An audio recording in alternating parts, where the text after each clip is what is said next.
Hey YouTube, here going to talk about things going on in the world around us, and once again, another quick one. And I said it my last video. I only do these when I feel like I really need to.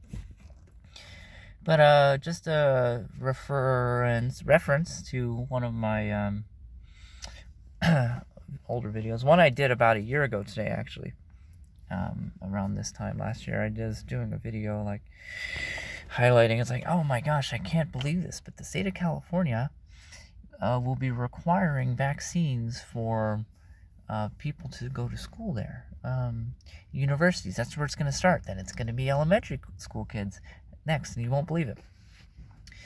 And when I did that video a year ago, I had some pushback on some of the platforms these videos air on, and they're like, yeah, you're getting carried away. They're not going to force kids. Now look, most of the states in the nation are now going to be forcing kids to get the vaccine in order to attend public school.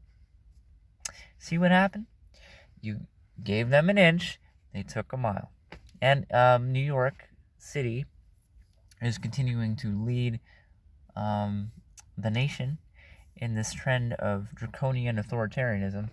They are now going to be requiring a second shot for going to a restaurant. A second shot for going to a restaurant. So even if you have the Johnson & Johnson, which supposedly only needs one shot, you're going to need a second shot of any other type of shot on top of that. So it doesn't matter the amount of people getting this. Even Gavin Newsom had that a little bit after his second shot. You're forced to get it. Worse yet, and why I'm doing this entire video, New York City will also be forcing, if you want to bring your 5-year-old into a restaurant, they will need a shot. So if you have someone who's 5 years old, you can't go to a restaurant unless they've had a shot. There's no longer a workaround for education. You can homeschool your kids. You can bring your kids to a private school.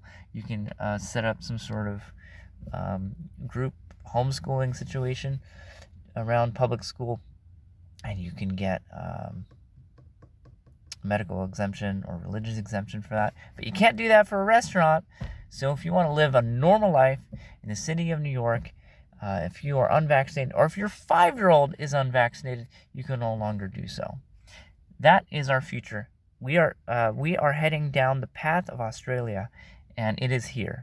The time to push back is now. They are really clamping down because they know the red wave is coming in 2022, and they're trying to get as much as they can. And I'll repeat this from the last video. The day Omicron variant came out in the news, even if the doctor or scientist who discovered it was openly stating repeatedly that the symptoms are bad, not a single person with Omicron variant has been hospitalized.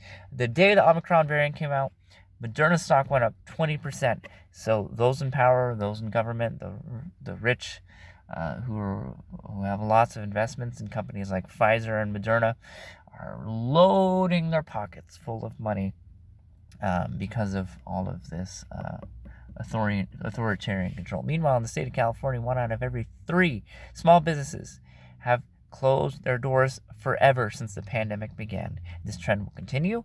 The super wealthy will continue to get wealthier, and the middle class will continue to shrink. Inflation will continue to go up. In fact, by 2029, it is estimated our national debt could be as much as $80 trillion. Well, people like Elon Musk, not Elon, I like Elon, but people like Jeff Bezos will be doubling their wealth within a few years. Anyways, that's it for me. I'll catch you guys in the next one.